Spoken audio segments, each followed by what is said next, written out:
बसंत का मौसम है और अमित, अगर मैं आपसे पूछूं कि फूलों और बच्चों में क्या समानता है? दोनों ही खिलखिलाते हैं।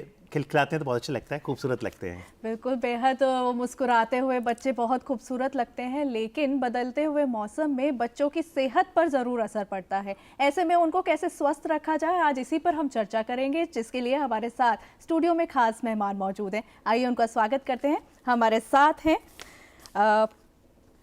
साथ हैं doctor brigadier Rakesh Kumar Gupta, director of GIMS, MD paediatric, MPhil HHSM। नमस्कार, आपका स्वागत है। Thank you very much. Welcome करना चाहेंगे डॉक्टर प्रबुद्ध गोयल का। नमस्कार, आप पीडियाट्रिक सर्जन हैं एम्स नई दिल्ली से। तो ब्रिगेडियर, आपसे शुरू करते हैं। हमने जैसा कहा कि फूल हों या बच्चे, मुस्कुराते खिलखिलाते अच्छे लगते हैं। जब बसंत ऋतु आती है, इस समय जिस तरह मौसम बदल रहा है, उनके सेहत पर क्या असर पड़ सकता है? देखिए, जैसा कि आपने बताया कि ये सुहाना मौसम है। अभी पिछले महीने हमारे साथ बहुत ठंड थी, नाव अभी गर्मी शुरू हो गई है। सो ये चेंज ऑफ वेदर है, जाड़े से गर्मी आ गई है, जिसको हम आजकल स्प्रिंग सीजन भी बोलते हैं। And this is a time कि आपके चारों तरफ हरियाली भी है, फूल भी खिल रहे हैं, सुहाना मौसम है। लेकिन साथ में जो सडन चेंजेस होता है, टेम्परेचर का चेंज है, फूलों से कुछ पॉलेंस हैं, तो एलर्जी, तो दिस इज़ अ टाइम कि जहाँ पे बच्चों को बीमारियाँ हो सकती हैं, काफ़ी एलर्जी की बीमारी हो सकती है। वो उसमें ज़्यादा से ज़्यादा ये जो खांसी, जुकाम, इस तरह की जो बीमारियाँ हैं, तो इससे हम बचा सकते हैं बच्चों को, और बिना दवाई के भी उनको घर पे भी ठीक कर सकते हैं। तो ये बहुत ज़रूरी है कि हम अपने बच्चों का ध्यान रखें। जी, अगर आपको भी कुछ सवाल पूछने हैं अपने बच्चों की सेहत से संबंधित, तो आप हमें व्हाट्सएप कर सकते हैं। हमारे 2 व्हाट्सएप नंबर्स हैं, उनको आप नोट कर लीजिए। हमारे नंबर्स हैं 9958779787 और दूसरा नंबर है 9650890089। साथ ही आप अपने सवाल ईमेल के माध्यम से भी पूछ सकते हैं। हमारे ईमेल का पता नोट करें, tdmorningshow23@gmail.com। तो ज़रूर सवाल आएंगे। लेकिन डॉक्टर प्रबुद्ध, अगर क्योंकि आप पीडियाट्रिक सर्जन हैं, तो पहली जिज्ञासा तो यही है कि सर्जरी कोई भी ना कराए, बच्चे तो बिल्कुल नहीं। बच्चे अमूमन किस वजह से आते हैं सर्जरी कराने, और फिर अगर बदलता मौसम है तो क्या सर्जरी में कोई एहतियात बरतनी पड़ती है? बच्चों में सर्जरी का जो सबसे प्रमुख कारण होता है वो पैदाइशी मैलफॉर्मेशन, पैदाइशी गड़बड़ियाँ होती हैं। जैसे हमारे बच्चे आते हैं, खाने की नली ठीक से नहीं बन पाई है, या पेशाब का रास्ता नहीं है, लेटरिन का रास्ता नहीं है, या जो बच्चों में ट्रांजिशन होता है जिसमें कि जनांगों का विकास होता है, तो कई एक हाइपोस्पेडियास नामक बीमारी होती है जो हमारे समाज में बहुत ही अत्यधिक कॉमन है। अमूमन किताबों में लिखा होता है कि अगर 125 लड़के पैदा होंगे तो उसमें किसी एक को हाइपोस्पेडियास होगा। क्या है हाइपोस्पेडियास? हाइपोस्पेडियास, जब बच्चे का विकास माँ के वूम में होता है तो एक ट्रांजिशन होता है। जब हर बच्चा पहले फीमेल डेवलपमेंट होता है, उसके बाद वो पुरुष डेवलपमेंट की तरफ जाता है। इस विकास में 0 से 100 के सफ़र में अगर कोई बच्चा मान लीजिए 80 पे, 85 पे, 90 पे रुक जाता है, वो पुरुष बना लेकिन संपूर्ण पुरुष नहीं बन पाया, तो उसे हम हाइपोस्पेडियास कहते हैं। इसमें जो पेशाब का रास्ता होता है वो लिंग की नोक पे ना होके कहीं नीचे पाया जाता है। लिंग की लंबाई कम हो सकती है, लिंग सीधा ना होके वो सी की शेप में टेढ़ा हो सकता है। इसको कई बार एक सर्जरी से, कई बार बहुत अधिक सर्जरियों से, मेरे पास मरीज हैं जो 7 और 8 सर्जरी के बाद भी आए हैं, ठीक किया जाता है। जी, पर जो मैं आपसे पूछ रहा था, अगर सर्जरी करनी है बदलते मौसम में, अगर किसी को खांसी जुकाम हो गया, जैसे ब्रिगेडियर बता रहे थे, तो भी कर सकते हैं? बदलते मौसम में, चूंकि दिन में आजकल गर्मी होती है लेकिन सवेरे शाम सर्दी होती है, हम लोग कई बार बच्चों को नज़रअंदाज कर देते हैं। सुबह शाम स्कूल भेजा, ठंड में भेज दिया, उचित कपड़े नहीं पहनाए क्योंकि लगता है दिन में गर्म हो जाएगा, तो अधिक संभावना होती है बच्चे को वायरल संक्रमण होने की, उसकी नाक बहने लगती है, सर्दी खांसी हो जाती है। अब बच्चे को हमने ऑपरेशन की तारीख पहले से दे रखी है, बच्चा भर्ती के लिए आता है, उस समय उसकी नाक बह रही होती है। आमतौर पे बेहोशी वाले डॉक्टर चाहते हैं कि ऐसी कंडीशन में बच्चे का ऑपरेशन ना किया जाए, क्योंकि ऑपरेशन का खतरा बढ़ जाता है। सांस की नलियाँ वायरल संक्रमण के कारण रिएक्टिव हो जाती हैं और बेहोशी की दवाओं से वो एकदम सिकुड़ के टाइट हो जाती हैं। ऐसे बच्चों को बेहोशी से बाहर लाने में कष्ट होता है। कई बार इन बच्चों को ऑपरेशन के बाद वेंटिलेशन की ज़रूरत पड़ जाती है। वो वेंटिलेशन उसकी बीमारी के कारण ना हो के उसके श्वास नली में संक्रमण के कारण हुआ। जी तो इसलिए हम लोग सभी पेरेंट्स को हिदायत देते हैं कि जब आपके बच्चे की सर्जरी की तारीख आने वाली है उससे पहले 15 दिन बहुत ही ध्यान रखें, कपड़े पहनाएं, सिर का गले का ध्यान रखें, बच्चे को हवा नहीं लगनी चाहिए। गर्मी के बाद जब शाम का समय आता है तो कपड़ों में एक कपड़ा बढ़ा दें, बच्चा स्कूल जा रहा है तो उसका सिर और गला कान ढक के भेजें। जी डॉक्टर राकेश, यहाँ पर अगर हम डिफरेंट एज ग्रुप्स की बात करें कि एक तो है इन्फेंट, एकदम न्यू बॉर्न है, इन्फेंट है, फिर टॉडलर्स हैं, फिर उससे बड़ी एज के हैं प्री टीन्स जिनको कहते हैं, देन टीनेजर्स हैं। अब इन सभी को कोई ना कोई समस्या इस सीज़न में होती ही है, तो क्या सिम्टम्स इन सब में सेम होंगे, ट्रीटमेंट इन सब में सेम होगा, इनके लिए किस तरीके से एहतियात बरती जाए? देखिए, आपने बच्चा सवाल किया है। आजकल हम 18 साल तक, और जो पीडियाट्रिशियन 18 साल तक हम देखते हैं, तो हमारा newborn, infant, school age और उसके बाद में फिर एडोलेसेंट। नाउ हर एक एज में मैनिफेस्टेशन थोड़े डिफरेंट होते हैं।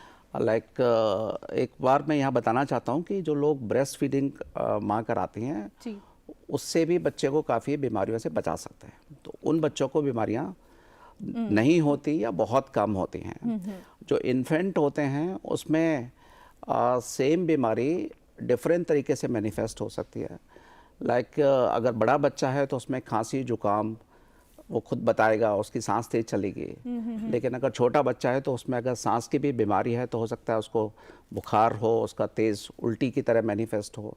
तो ये ज़रूरी है कि हम हर एज में हर बच्चे में एक खांसी जुकाम के अलावा कुछ डेंजर साइंस होते हैं उसको रेड फ्लैग हैं, ताकि हम समय पे डॉक्टर से संपर्क कर सकते हैं और यानी उसको बता मतलब सकते हैं। जिसको बार बार वो सिम्टम्स आ रहे हैं तो वो तुरंत डॉक्टर के पास जाएं बिल्कुल, कि वो वो भी आपको कर साइंस सकते हैं। नजर और आने लग जो जाएंगे। छोटे बच्चे होते हैं उसमें 6 से 8 बार तक सीजन के बदलते बदलते बीमारी हो सकती है। जी डॉक्टर साहब, सेम थिंग अगर बड़े बच्चे में होती है तो वो ज़्यादा जी इस सीरियस समय व्हाट्सएप कॉलर हैं एक दर्शक हमारे जो आपसे सवाल करना चाहते जी। हैं। आगरा चलते हैं। Dinesh ji, good morning. Hello जी जी, सवाल नमस्कार। पूछिए। जी गुड मॉर्निंग। Good morning. मेरी 4 साल की बिटिया है और बदलते मौसम, जैसे मौसम बदलता है तो उसको कफ, खांसी, जुकाम वगैरह होने लगता है और ब्रीदिंग प्रॉब्लम भी होती है, नाक बंद हो जाती है। तो उसके लिए क्या किया जाए कि जिससे ऐसा ना हो? जी 4 साल की देखिए, बेटी। ऐसा है कि अगर 4 साल से नॉर्मली, जैसे मैंने बताया कि अब 5 साल तक 4 से 6 बार बदलते मौसम में ये चीज़ हो सकती है। लेकिन अगर आपकी फैमिली हिस्ट्री है, उसको एटोपी है या उसको इतनी ज़्यादा प्रॉब्लम है कि उसको एडमिट करना पड़ता है, तो तुरंत डॉक्टर से सलाह लें। काफ़ी चीज़ों में आप इसको बचा सकते हैं। जैसा कि अभी बदलते मौसम में जो सडन चेंजेस होते हैं कि आप अभी रात को सर्दी है, दिन में गर्म है, तो सडन चेंज में थोड़ा सा इसको प्रॉब्लम हो सकती है। उसको आउटडोर गेम्स वगैरह में थोड़ा ध्यान रखें कि जहाँ पे ज़्यादा प्रॉब्लम हो सकती है उससे भी बचा सकते हैं। अगर आपके घर में भी कुछ चीज़ें ऐसी होती हैं या घर के चारों तरफ जो आउटडोर है जिसमें अगर आपके प्लांट्स वगैरह हैं या इंसेक्ट्स हैं, तो उससे भी हम बचा सकते हैं।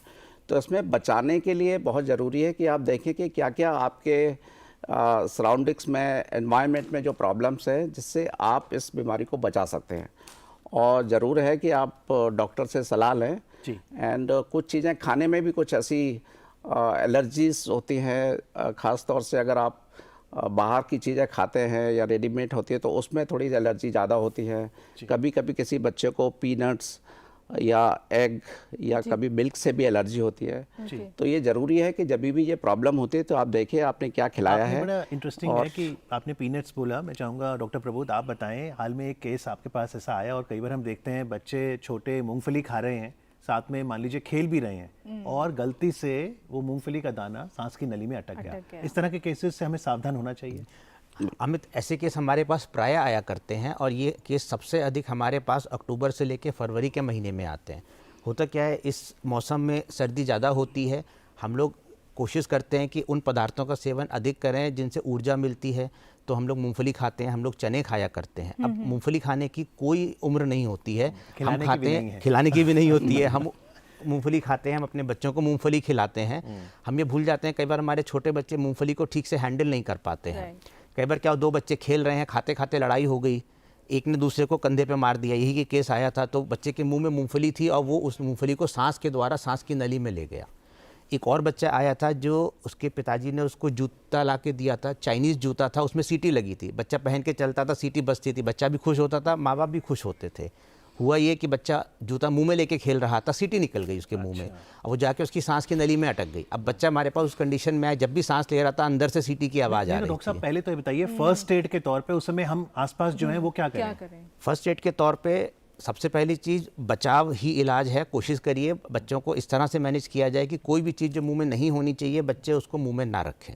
यदि ऐसा हो गया, आप देख रहे हैं बच्चे ने कोई चीज़ सांस की नली में ले ली है, उसको सांस नहीं आ रही है, तो या तो उल्टा करके उसके कमर पे थपथपाएं, उम्मीद करें कि निकल जाएगी, या उसके पेट पे पीछे से जोर से दबाएंगे तो प्रेशर से निकल जी सकती है। डॉक्टर साहब आप ऐड करना चाह रहे हैं? सेम डॉक्टर साहब ने जैसे बताया, अगर बड़ा बच्चा है 4 साल 5 साल का है तो उसको पेट में दबा के अच्छा। बिठा के आप अगर दबाएंगे जोर से तो अपने आप ही तो उसको उसमें बिठा सांस के के लिए से निकल जाएगी। लेटा के उल्टा बिठा के बिठा के या खड़ा करके अगर बड़ा बच्चा है तो, और अगर 1 साल से छोटा बच्चा है तो उसको आप अपनी थाइज पर रख के उसके पीछे बैक उल्टा पे आप करके। बैक थ्रस्ट देते हैं तो उससे भी निकल जाती जी, है। एक तो कॉलर ये मध्य तुरंत प्रदेश हमें से- कभी कभी खाने में खासतौर से जो फिश वगैरह खाते हैं कुछ है, अगर वो सांस की नली में अटक जाता है तो ये बहुत ज़रूरी है जी। इसका तुरंत, अगर दोनों हेमरिक मैन्यूवर बोलते हैं, अगर ये करेंगे तो तुरंत जी निकल जाता डॉक्टर साहब आते हैं आपके पास, कॉलर हैं पहले जी, मध्य प्रदेश चलते हैं, अजय जी हैं फोन लाइन पर। हेलो हेलो जी, सवाल पूछिए हेलो जी। गुड मॉर्निंग, अपना प्रश्न पूछिए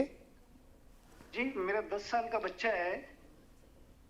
जी हेलो जी। हाँ जी बोलिए। मेरा 10 साल का बच्चा है और जब भी मौसम बदलता है तो उसको कफ कोल्ड हो जाता है और उस वजह से उसको भूख नहीं लगती, खाता नहीं है, और जब कफ होने लगता है तो उसके साथ साथ कभी उसमें हल्का हल्का ब्लड भी आता है।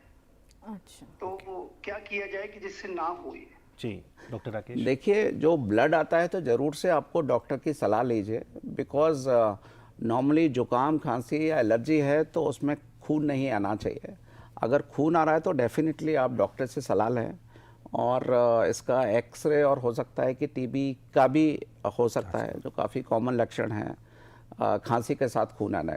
अगर ऐसा है तो आप दिखाइए, और अगर एलर्जी है तो जैसा हमने बताया कि जब भी उसको ये प्रॉब्लम होती है, आप देखिए कि उसने क्या खाया है या कोई सडन चेंज ऑफ वेदर है तो उससे आप बचा सकते हैं। लेकिन अगर खून आए तो जरूर डॉक्टर की सलाह डॉक्टर लीजिए। प्रभु, वो मूंगफली सीटी वाले एग्जांपल में फर्स्ट एड तो समझ ली, फिर आपके पास आए, वहां से क्या? सो ऐसे बच्चों को अगर आप घर में फर्स्ट एड से नहीं निकाल पा रहे हैं तो यथा परिस्थिति जितना जल्दी हो आपको अपने अस्पताल पहुंचना चाहिए, क्योंकि कोई भी चीज़ अगर सांस की नली में फंसी है तो वो सांस लेने में अवरोध पैदा करेगी।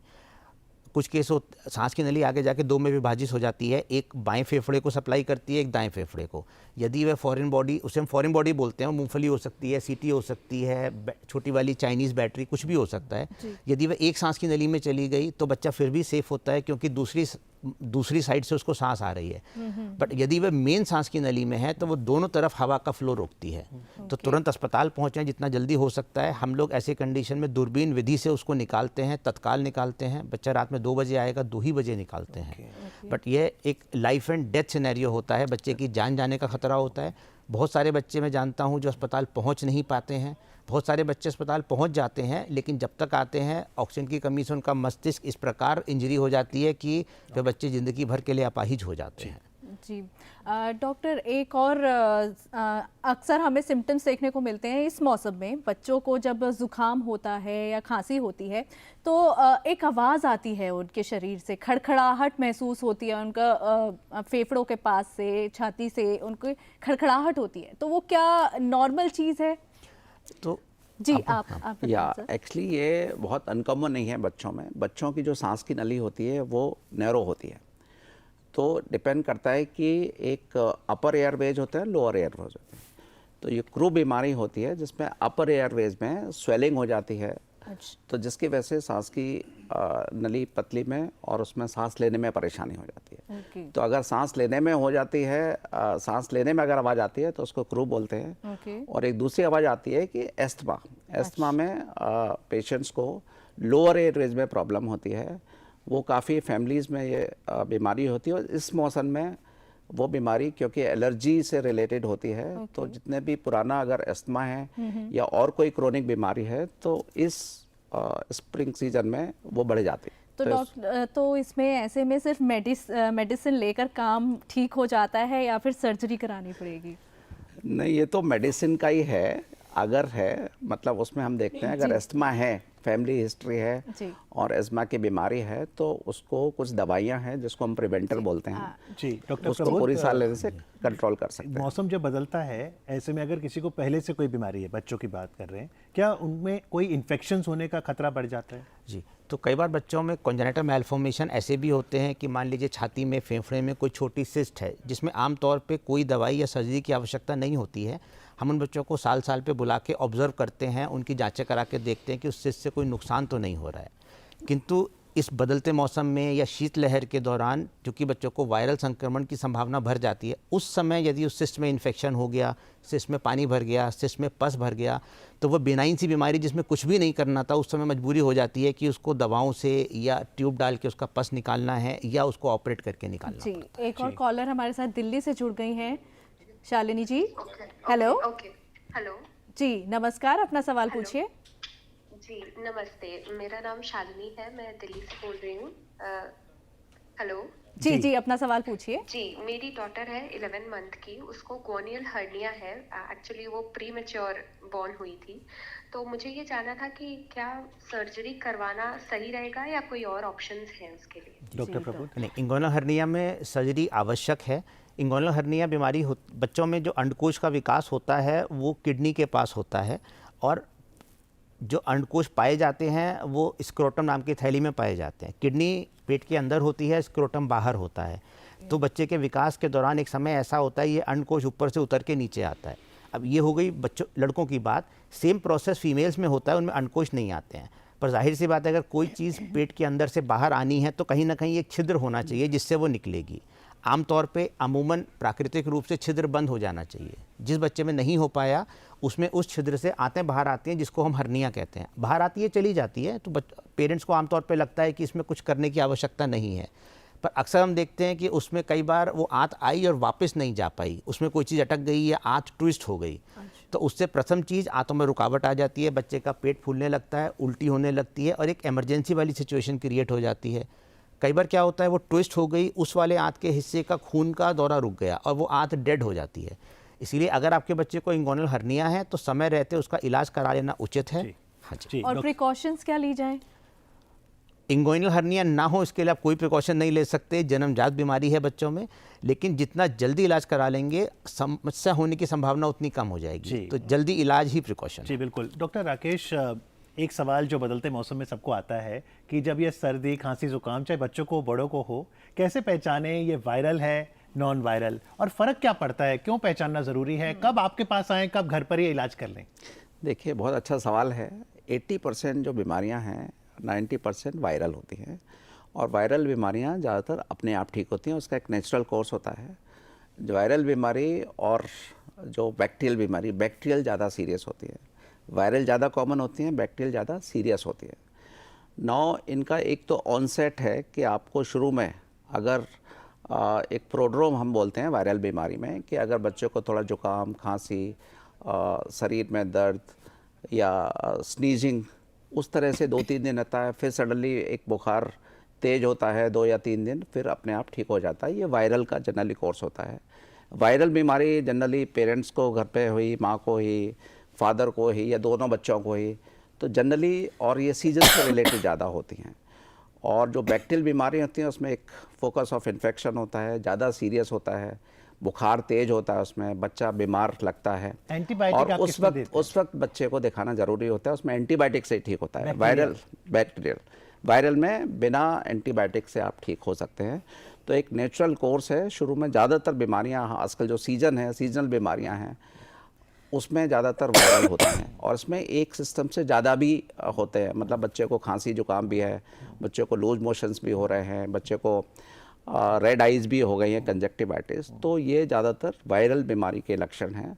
बैक्टीरियल बीमारी में बच्चा ज़्यादा सीरियस होता है, उसको निमोनिया हो सकता है, तो उस हालत में बच्चे को आपको तुरंत डॉक्टर को दिखाना है। जी, चलते चलते कुछ चीज़ें और मैं बता दूँ, जो रेड फ्लैग साइन जिसको डेंजर साइन बोलते हैं, अगर बच्चे की सांस तेज चल रही है, बच्चा ढीला पड़ रहा है आपका, या बच्चे को उल्टियाँ ज़्यादा हो रही हैं, ब्रेस्ट फीड नहीं ले पा रहा है, तो उस हालत में ऐसे अगर कभी लक्षण होता है तो आपको तुरंत डॉक्टर को दिखाना चाहिए। ठीक है डॉक्टर साहब, 10 सेकंड ही शेष हैं, क्या आप कहेंगे बच्चों को अच्छी सेहत बनाए रखें इस बदलते मौसम में?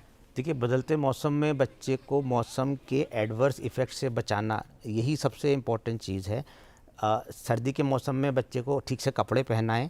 यदि बदलता मौसम है तो सवेरे और शाम को कपड़ों की मात्रा दोपहर से ज़्यादा होनी चाहिए, ये सब जानते हैं। जो नहीं लोग ध्यान देते हैं, हम कई बार सर्दियों में घर में हीटर चला लेते हैं।